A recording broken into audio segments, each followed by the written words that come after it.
বৃহস্পতিবার মুখ্যমন্ত্রী মৎস্য বিকাশ যোজনা, প্রধানমন্ত্রী মৎস্য সম্পদ যোজনা এবং অন্যান্য প্রকল্পের অধীনে পশ্চিম ত্রিপুরা জেলার মৎস্য চাষীদের সুবিধা বিতরণ অনুষ্ঠানের করা হয় আগরতলা সুকান্ত একাডেমি অডিটোরিয়ামে। উক্ত অনুষ্ঠানে উদ্বোধক হিসেবে উপস্থিত ছিলেন মৎস্যমন্ত্রী সুধাংশু দাস, দপ্তরের সচিব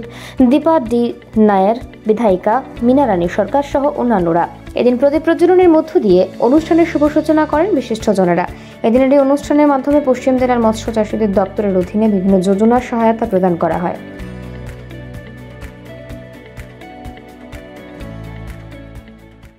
আমি মনে করি পশ্চিম ত্রিপুরা জেলার মাছ চাষীদের জন্য আজকের দিনটা অত্যন্ত গুরুত্বপূর্ণ, কারণ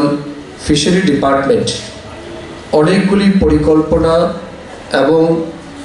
স্কিমের মাধ্যমে আপনাদেরকে আর্থিকভাবে এবং সামাজিকভাবে স্বনির্ভর করে তোলার জন্য যে উদ্যোগ নিয়েছিল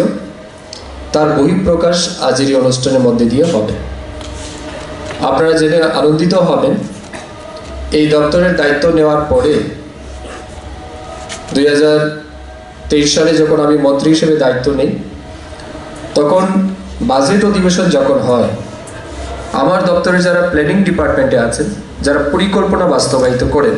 ইভেন্ট ডাইরেক্টরকেও আমি বলেছি যে তথাকথিত যে সমস্ত স্কিম বা প্রজেক্ট চলছে সেগুলি তো চলবে, এর বাইরে আমরা আলাদা কি করতে পারি যাতে করে মাছ চাষীদের সহযোগিতা করা যায়, মাছ চাষীদের আর্থিকভাবে লাভবান করা যায়, তার জন্য কিছু না কিছু একটা পরিকল্পনা নিন।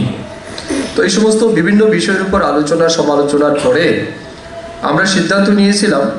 যে আমাদের রাজ্য তথা দেশে যারা কৃষক আছেন,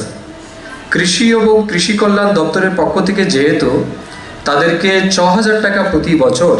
কিষাণ সম্মান নিধি হিসাবে দেওয়া হয়, আমরা কেন না আমাদের ফিশারি ডিপার্টমেন্টের যারা মাছ চাষি আছেন বা ফিশ ফার্মার আছেন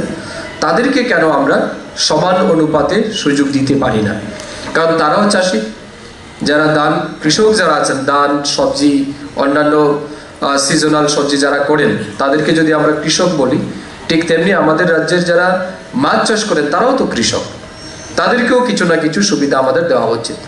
এবং 2023 সাল থেকে আমরা সিদ্ধান্ত নিয়ে বাজেটের মধ্যে আমরা রেখেছি 2023-24 অর্থ বছরের বাজেটে, এবং 24-25 অর্থ বছরে আমরা রেখেছি। এবং প্রথম বছর মুখ্যমন্ত্রী মৎস্য সহায়তা যোজনা স্কিম নাম দিয়ে আমরা প্রায় 3,000 মৎস্য চাষিকে, রাজ্যের যারা প্রকৃত মৎস্য চাষি, প্রায় 3,000 মৎস্য চাষিকে তাদের ব্যাংক অ্যাকাউন্টে 6,000 টাকা করে আমরা দিয়েছি প্রতি বছর।